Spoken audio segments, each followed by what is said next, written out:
Engineer अभी सांसें हो रही है कम, सांसें हो रही है कम।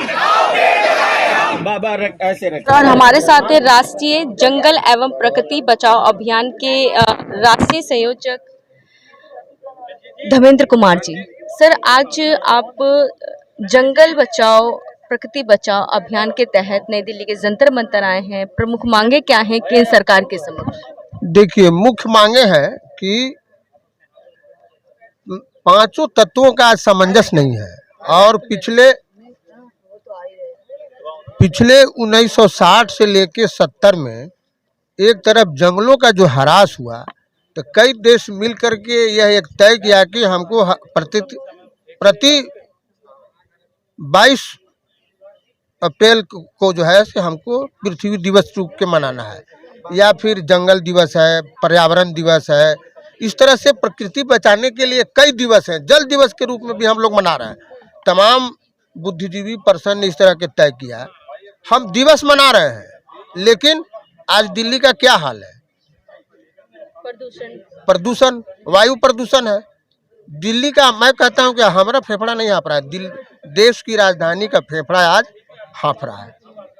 तो क्या स्थिति होगा? इसलिए सबसे पहले जो देश के स्तर पर जो जंगल कट रहे हैं, जंगलों में जो ह्रास हो रहा है, एक तरफ जैव विविधता की बात करते हैं और वही दूसरी तरफ हम जंगल को काट रहे हैं।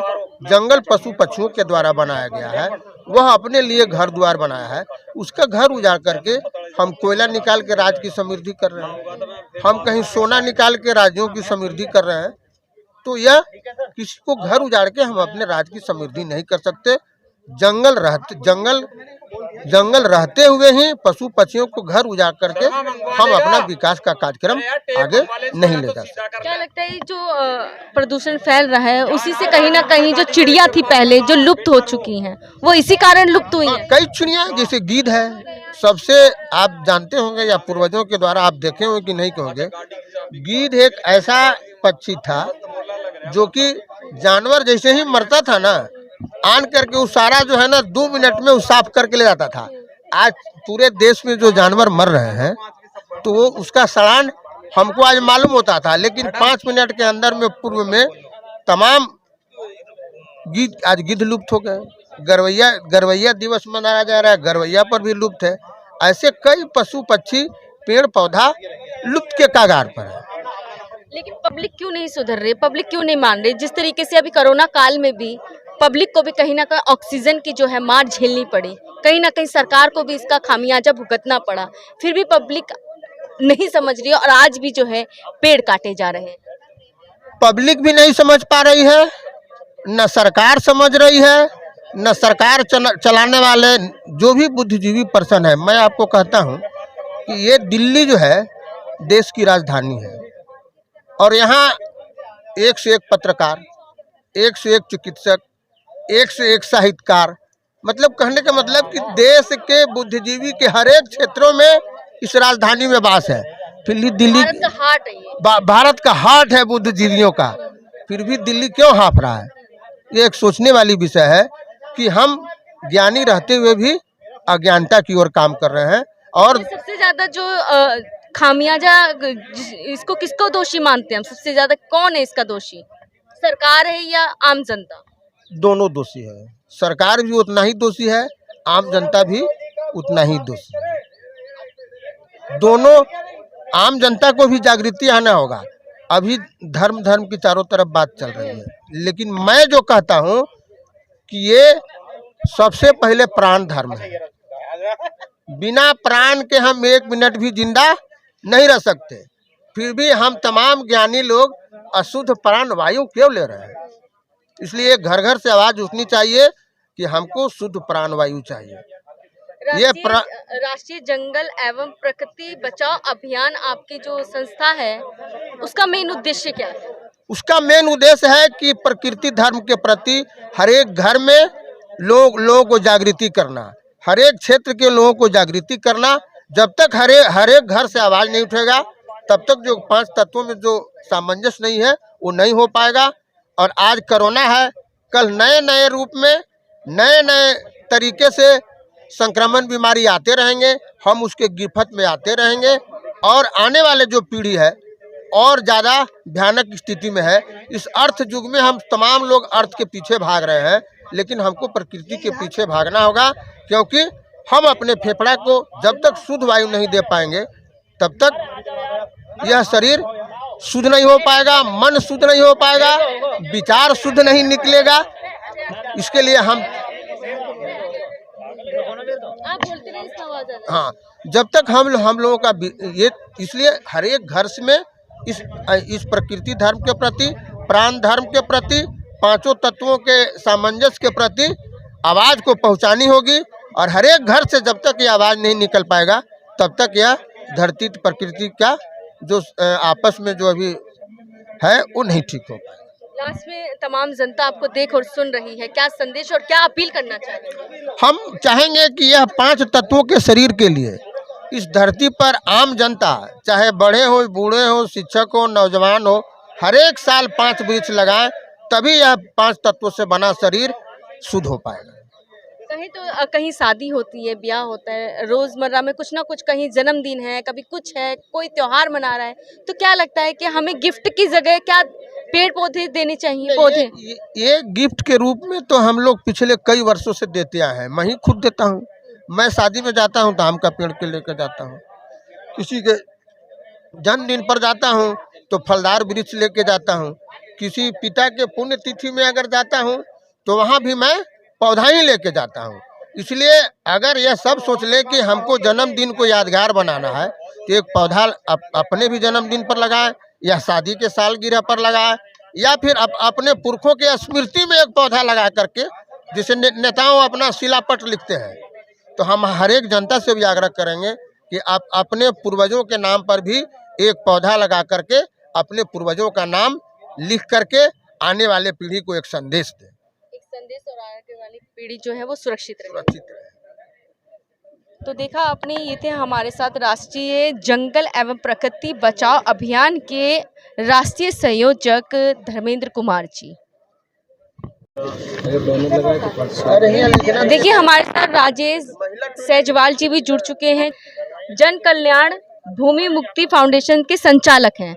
सर, आज आप लोग जंगल बचाओ अभियान के तहत नई दिल्ली के जंतर मंतर आए हैं, प्रदर्शन कर रहे हैं, क्या उद्देश्य है इस प्रदर्शन का? मैडम, इस प्रदर्शन करने का एक उद्देश्य है कि लोगों को ज़्यादा से ज़्यादा अवेयर किया जाए कि आप पेड़ हर हालत में किसी न किसी बहाने से और जो वातावरण को शुद्ध करने हेतु आप और प्रदूषण मुक्त क्षेत्र बनाने के लिए ज़्यादा से ज़्यादा पेड़ का रोपण करें।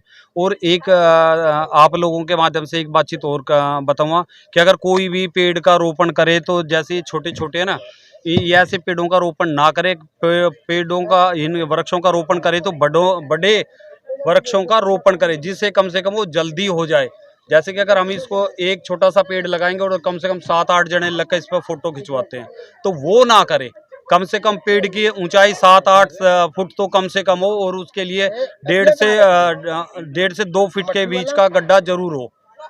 लेकिन कई बार क्या होता है कि लोग बागों के घर के आगे पीपल का पेड़ होता है, तो कई बार लोगों के अंदर जहन में ये चीज डाल दी गई है, कहें तो पंडितों द्वारा, तो कहें तो कई ऐसे लोगों द्वारा डाल दी गई है कि इसमें भूतों का निवास होता है, जल्दी से उखड़वा दीजिए ये पेड़, नहीं तो घर में कलेश होगा, कुछ घटना घट जाएगी। इस कारण भी लोग बाग जो है पेड़ को काट देते हैं, पीपल के पेड़ को।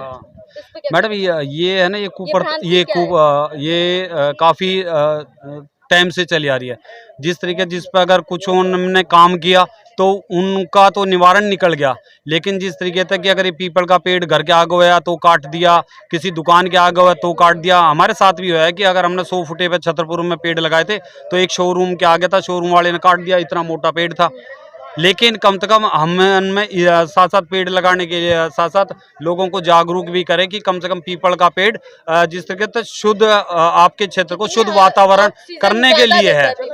हाँ, लेकिन लोग बाग सोचते हैं कि इस पर भूत वूत का निवास होता है, कुछ नहीं। वो खाली कारण क्या था कि पहले साउंड कम होती थी, आजकल ध्वनि प्रदूषण ज्यादा है। जब वो सुनसान जगह होता था, जब हवा चलती थी तो पीपल के पेड़ में जब वो हवा चलने की वजह से जो साउंड आती थी वो साए साए की आती थी, लोगों को भूत उस टाइम लगता था। अच्छा, भूत की प्रथा उस वजह से भी लोग प्रचलित कर रहे थे कि पीपल का पेड़ ना काटे, इस वजह से किया था। लेकिन अब उसका लोग बाग गलत यूज ले जा रहे हैं और गलत उदाहरण निकाल ले रहे हैं, क्योंकि एक सिक्के के दो पहलू हैं। तो आज के टाइम में अच्छाई कम चलती है, बुराई ज्यादा चलाते हैं लोग बाग। तो उन लोगों को क्या संदेश देना चाहेंगे जो ऐसी भ्रांतियों में, ऐसे भ्रम में जो आ जाते हैं और कहीं ना कहीं पीपल के वृक्ष जो कि रात में भी ऑक्सीजन देता है, ऐसे पेड़ को, ऐसे महत्वपूर्ण पेड़ को जो है काट देता है। ये बिल्कुल ठीक है मैम। ऐसे लोगों के लिए तो क्या किया जा सकता है, नहीं, ऐसे लोगों को अवेयर क्या संदेश देना चाहेंगे? ऐसे लोगों को तो हम यही संदेश देना चाहते हैं कि आप लोग बाग ऐसा ना करें। अगर अपने प्राणों को, अपने फेफड़ों को अगर मजबूत करना चाहते हैं तो घर के आगे पीपल के पेड़ की मजबूती के साथ उसको रखो। वरना अगर अपने फेफड़ों को कमजोर करना है तो आप कोई भी पेड़ का जिस तरीके से जो ऑक्सीजन कम देता है, आप उसका भी वो कर सकते हो, यूज कर सकते हैं, यानी कि वहाँ लगा सकते हो। लेकिन पीपल का पेड़ एक ऐसा जो ज़्यादा से ज़्यादा, पीपल, नीम, इस तरह के जो कुछ पेड़ हैं जो ज़्यादा से ज़्यादा ऑक्सीजन देते हैं। जैसे कि वट की हम बात करें तो कहीं ना कहीं महिलाएं जो होती है वट के वृक्ष की पूजा करती हैं, और कई ऐसे व्रत आते हैं जब उनको खोजती हैं, ढूंढती हैं। तो क्या कहना चाहेंगे कि अगर आपको ऐसे वृक्ष ना खोजने पड़े भविष्य में, तो क्या वृक्ष लगाने जरूरी है? क्या महिलाएं वृक्ष लगाएं, एक पौधा भी लगाएंगी तो आगे का भविष्य कहीं ना कहीं सुधरेगा, कहीं ना कहीं हमारा जीवन जो है बचेगा, जीवन भी बचेगा। लेकिन इसके साथ साथ मैं एक बात और मानता हूँ कि हर चीज के पीछे कोई ना कोई उद्देश्य होता है। जैसे एक बार हम योगा डे पे हम एक कार्यक्रम कर रहे थे, तो योगा डे पे लोग बाग जिस तरीके से कैसे न कैसे इकट्ठे करते, क्योंकि योगा डे दिखाने के लिए ज्यादा करते हैं, और जो प्रकृति तो पे और जो दिल तक करते हैं वो कम करते हैं। तो जैसे हमने लाड़ूसराय चिल्ड्रन पार्क में था तो कम लोग बाग आए थे, तो उस दिन हमने एक बड़के पेड़ का भी लगाया था। तो उस दिन अगर पार्क में जैसे बहुत सारी लेडीज और जेंट्स थे तो जैसे हम उनको बुला लेते, जैसे देसी माहौल के चलते। लेकिन उसके बाद में जब वो बड़ का पेड़ लगाना पड़ा तो बड़ के पेड़ के लिए जब अगर एक ऐलान किया था कि मैंने कि अगर जिसने भी अपने आदमी की उम्र लंबी करनी है वो बड़ के पेड़ में एक मुट्ठी मिट्टी डालने के लिए आ जाओ। सारा का सारा पार्क उठ के उस बड़ के पेड़ के नीचे था। इतना योगा डे वाले दिन कार्यक्रम में नहीं थे, और सारा का सारा पार्क उसमें। ऐसे अभियान आप आगे भी चलाएंगे, चलाते रहेंगे? हाँ, इसी तरह के जिस तरह के कार्यक्रम चलाने की हमें बेहद जरूरत है। तो लास्ट में क्या संदेश देना चाहिए? बस यही संदेश है कि आप ज्यादा से ज्यादा पेड़ लगाएं। अगर अपना स्वस्थ जीवन, या अगर स्वस्थ जीवन अपना नहीं, अपने बच्चों के स्वस्थ जीवन हेतु कम से कम 2 पेड़ जरूर लगाएं। अपने बच्चों के नाम से, अपने माता पिता के नाम से, किसी भी प्यारे के नाम से, तो आप जरूर 2 पेड़ लगाएं ना। अगर आप पेड़ नहीं लगाओगे, जब आप क्या नाम, प्रदूषित वातावरण से आप बीमार होकर जाओगे, हॉस्पिटल में जाने पर आप कई लाख रुपए का बिल बनवाओगे, तो कई हजार रुपए का एक पेड़ क्यों नहीं लगा सकते जो वातावरण को शुद्ध करे। और एक पेड़ लगाने का सबसे ज्यादा मकसद हम इस जंतर मंतर से ऐलान कर रहे हैं कि सबसे ज्यादा सभी लोग बाग पेड़ इसलिए भी लगाए कि जो भी जब आखिरी टाइम पे जब वो उसकी मृत्यु होती है, मृत्यु होने पे भी उस टाइम वो एक पेड़ को कटवा देता है, यानी जब वो सूख जाता है तो वो एक पेड़ की लकड़ी से उसका अंतिम संस्कार होता है। तो कम से कम वो अंतिम संस्कार के टाइम की तो एक लकड़ी का पेड़ तो लगा दे। तो देखा आपने, इनका यही कहना है कि कहीं ना कहीं हम लोग भी अपने चैनल के माध्यम से यही कहना चाहते हैं कि अगर अपने भविष्य को सुरक्षित रखना है, अपने आने वाली पीढ़ी को सुरक्षित रखना है, तो प्रकृति को बचाना जरूरी होगा।